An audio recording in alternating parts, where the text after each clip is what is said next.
February 2026. The International Criminal Court at The Hague.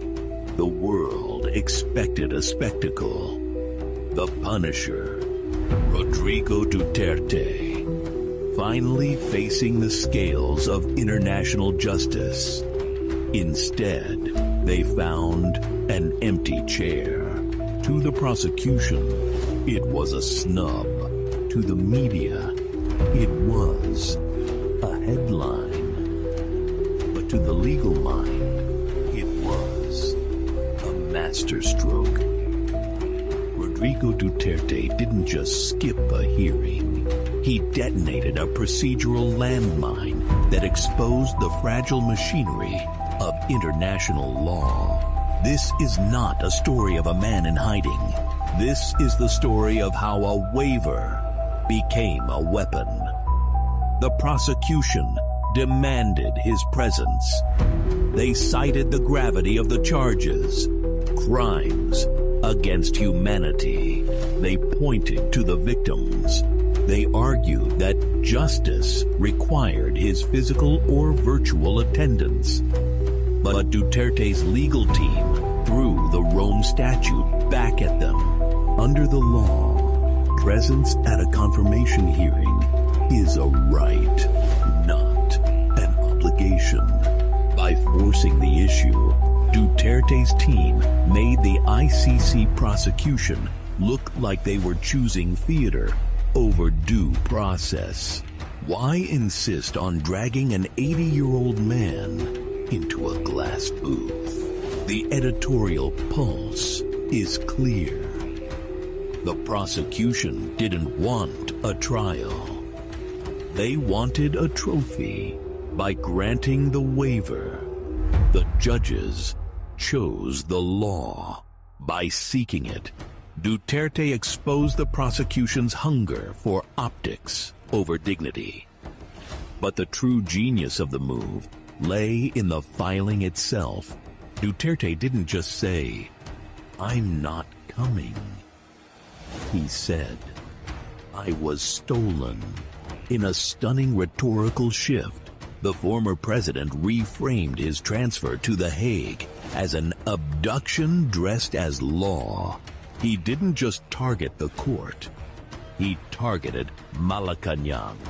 He named names.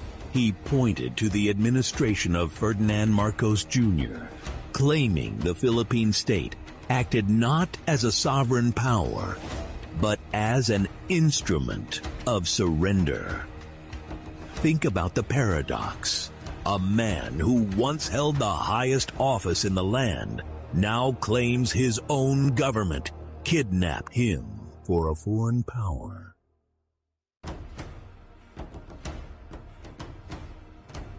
It turns the defendant into a detainee. It turns the suspect into a seized citizen. Then comes the structural blow. Jurisdiction.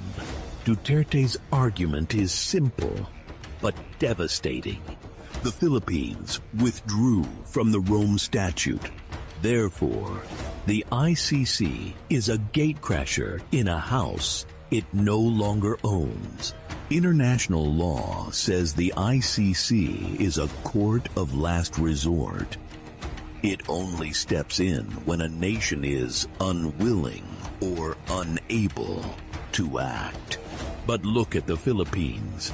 Its courts are open. Its judges are presiding. Its system is functioning. Duterte's stance is that the ICC isn't filling a vacuum.